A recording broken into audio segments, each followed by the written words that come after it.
तो दोस्तों आज माइक्रोन के वैल्यू मशीन में कैसे डालते हैं इसका वीडियो, एक छोटा सा वीडियो बना रहे हैं इस पर कि एक माइक्रोन कैसे लिखा जाता है। अभी हमने एक माइक्रोन लिखा है यहाँ पे।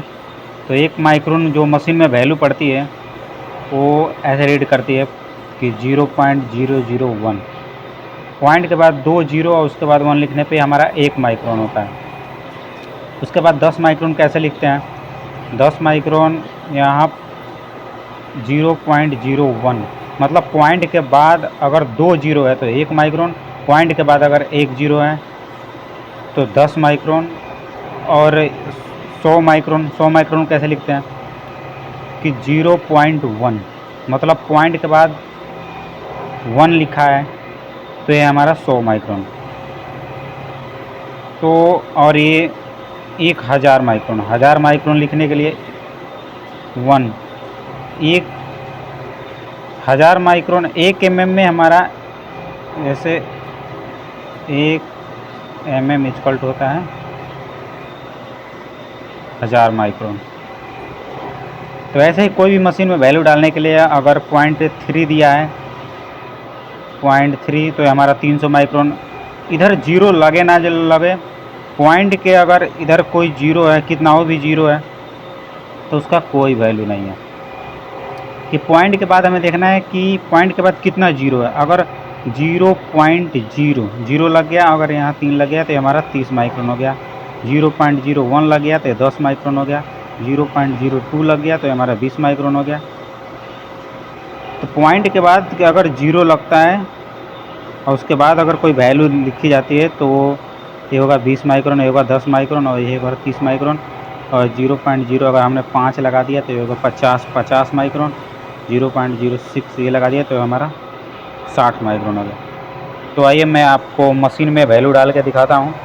10 माइक्रोन अभी जो मैंने लिखा है यही वैल्यू मैं डालूँगा तो मशीन इसको कैसे रीड करती है। 1 माइक्रोन, 10 माइक्रोन, 0.1।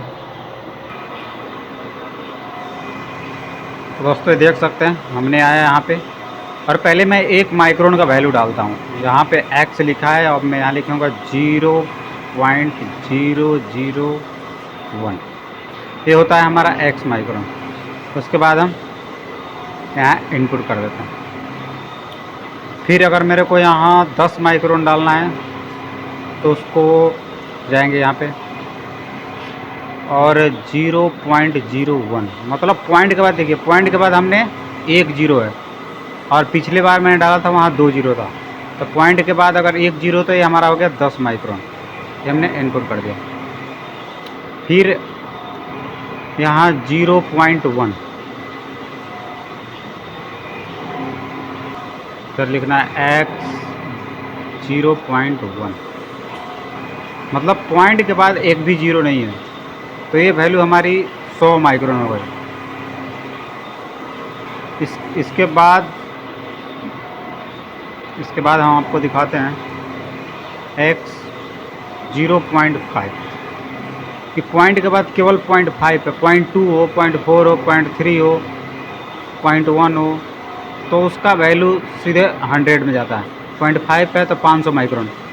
अगर यहाँ 0.4 डालते हैं तो 400 माइक्रोन, 0.3 डालते हैं तो 300 माइक्रोन। तो इस प्रकार हम माइक्रोन के वैल्यू, और ये हमने जो भी लिखा है ये हमारा 1 माइक्रोन है, ये 10 माइक्रोन है, ये 0.1 के बाद कोई जीरो नहीं है तो ये हमारा 100 में चला जाएगा, 100 माइक्रोन है। और हमारा 1 mm 0.5 मतलब अगर 0.5 लगा है, पॉइंट के बाद कोई भी अंक हो तो 100 में जाएगा। अभी मैंने दिखाया आपको 0.5 मतलब 500 माइक्रोन, 0.3 मतलब 300 माइक्रोन। अगर वही 0.03 लग गया तो हमारा 30 माइक्रोन हो गया और ये 300 माइक्रोन है। और 3